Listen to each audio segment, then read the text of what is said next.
que tenemos la suerte de tener con ustedes al doctor Orlando Gómez.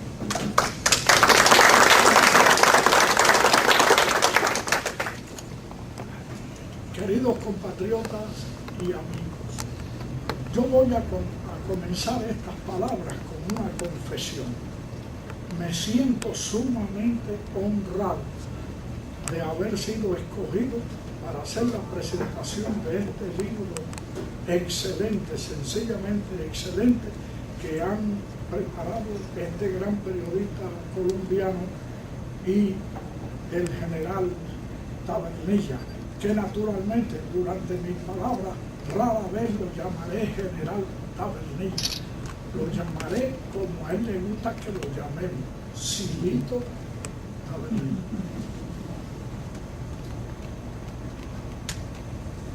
Yo lamento profundamente que en Cuba no tuve la oportunidad de conocer a Silito Tabernilla. Yo era el consejero parlamentario de Rafael Díaz Baral cuando fue líder de la mayoría en la Cámara, y planeamos varias veces irlo a ver para asuntos oficiales, pero como eran las cosas, se complicaban y nunca lo pude conocer personalmente. Pero tenemos que llegar a esta conclusión: la figura más simpática del régimen de Batista era Silito Tabernilla. ¿Y por qué lo era? En primer lugar, porque es una figura muy carismática. En segundo lugar, porque es un individuo tan servicial y tan amable con todo el mundo. Persona que llegara con problemas a ver a Silito Tabernilla, salía con el problema resuelto. Algunos, naturalmente, por su cercanía con Batista, dicen cosas que no son verdad y que no se deben decir. Él constantemente trataba de orientar al presidente por el buen camino y el presidente no aceptaba. Un poquito más adelante vamos a hablar del general Fulgencio Batista. Pero a tu padre sí lo conocí. 3 veces fuimos el doctor Rafael Díaz Balar, uno de los políticos más honestos que ha habido en Cuba, a pesar de haber sido ministro y de ocupar posiciones importantes en Cuba, murió en la miseria aquí en el exilio. 3 veces fuimos a ver a tu padre. La impresión que yo recibí fue esta: un hombre que era nada más y nada menos que jefe de las Fuerzas Armadas de Cuba. Era un hombre campechano y sencillo. Escuchaba los problemas y trataba por todos los medios de resolverlos. Era un gran militar y un gran hombre, y lo recuerdo con mucho afecto, con mucho cariño. Hablemos de la naturaleza de este libro. Este libro realmente es un libro de memorias. No admite otra comparación. Perdón.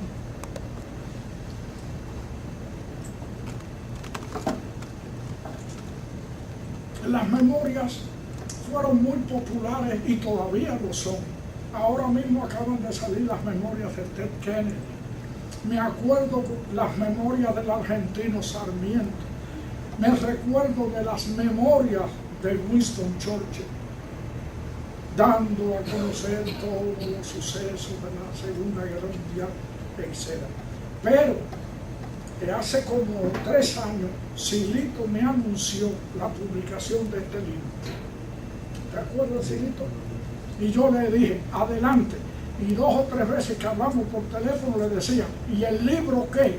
Y me decía, eso va, no te preocupes, que el libro va. Entonces las memorias tuvieron la idea de, en vez de hacer una narrativa, hacerlo en forma de una entrevista periodística, un diálogo periodístico. Y yo les digo a ustedes con toda sinceridad, yo no sé qué admirar más, si las preguntas o las respuestas. Las preguntas son realmente geniales, sugerentes, llenas de sabiduría, con un conocimiento de la historia de Cuba, como dijo el señor Salvat, extraordinario. Y luego vienen las respuestas de uno que ha sido protagonista de todo ese proceso de casi 15 años en la historia de Cuba. Y una cosa que me admira de las respuestas de Silito es que cuando Silito no sabe la respuesta, con toda sinceridad dice: no me consta, yo no estaba presente, nadie me lo dijo, Batista no me lo comentó, y cosas así.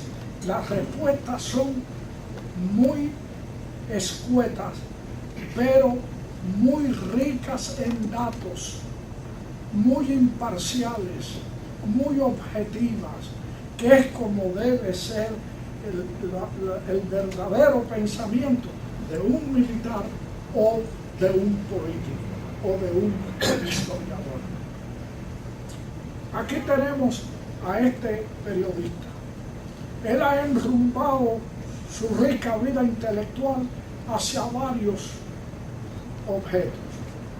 Las artes, conoce muy bien la literatura, la historia, la política, el periodismo. Es una figura muy conocida en la radio y en la televisión. Las preguntas siempre se caracterizan por su sabiduría y por su espíritu sugerente. Sugiere más de lo que dice.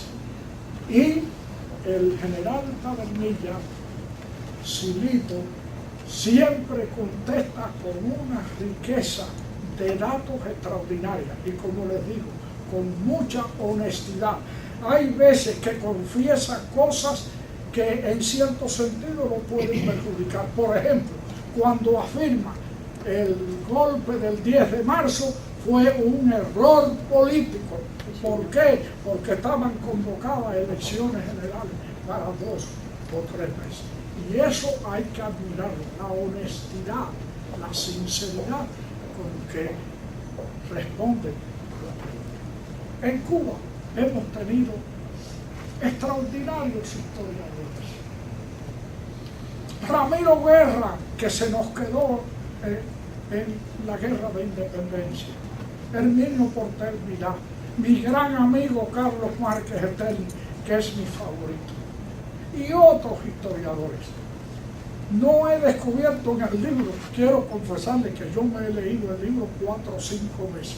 Mi señora que está aquí es testiga de esto que les digo. He leído el libro muchas veces porque me gusta prepararme bien cuando voy a Cuba. En ese libro, el amigo nunca se pone en contradicción con los grandes historiadores, ni tampoco con las memorias, como decía el señor Salvat, que se han escrito en el éxito. Pero él los aventaja en la riqueza de material histórico, en la riqueza de datos, en la riqueza de documentos. Por ejemplo, para poner un solo ejemplo, el estudio que hace en uno de los capítulos más importantes del golpe del 10 de marzo,